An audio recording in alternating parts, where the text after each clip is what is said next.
Justice for Breonna is multi-layered.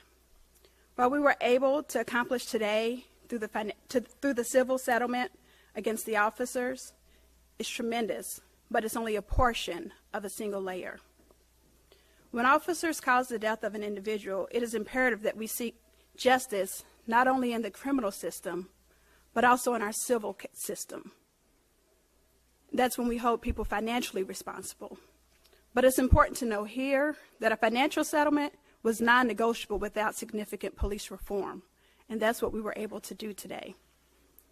We sought forth, as we went through negotiating the terms of this settlement and the reform, to engage police officers within the community, not just when they're dispatched to runs, but to get out, to volunteer in those communities in which they serve, to get to know other settings, to live within their communities, to dispatch social workers when they're needed for mental health crises, to recognize at-risk behavior by officers, implementing the early warning system, and to overhaul the system by which we execute search warrants that caused the death of Breonna Taylor on March 13th.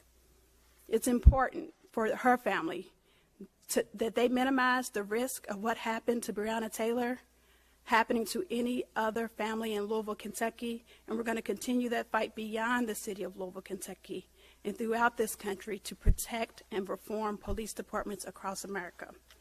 We will continue to work on behalf and with the protesters who have put their freedom on the line to bring awareness to not just Breonna Taylor, but to the systemic problems facing our city.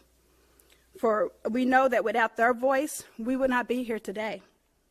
Attorneys will ensure that prosecutors handling the case of protesters truly are administrators of justice and not being punitive simply because those individuals chose to use their voice to shine a light on what was going on in Louisville, Kentucky.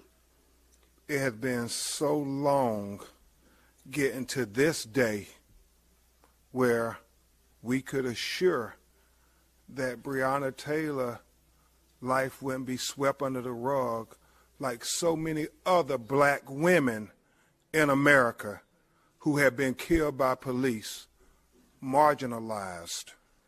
When my great co-counsels from Kentucky, Lonita Baker and Sam Aguiar, first talked to me about this black woman who had been killed in her own apartment by this no-knock warrant, they were very concerned that nobody cared. Nobody cared about this black woman. I started calling everybody I know to say that black women's lives matter too. I remember calling Reverend Al Sharpton saying, "Can I come on your show?" I remember calling Ricky Smiley saying, "Can I get on your radio show, your national radio show?" I called Tamika Mallory and my son and her team at Until Freedom.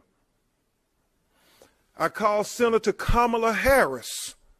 I mean, I was saying to anybody who would listen, Breonna Taylor life matters.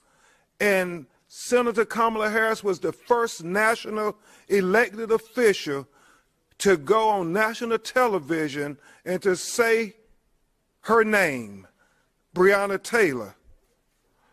I called Teslin Figueroa and Charlemagne and everybody to say, we cannot let her life be swept under the rug. Hey, NBC News viewers, thanks for checking out our YouTube channel. Subscribe by clicking on that button down here and click on any of the videos over here to watch the latest interviews, show highlights, and digital exclusives. Thanks for watching.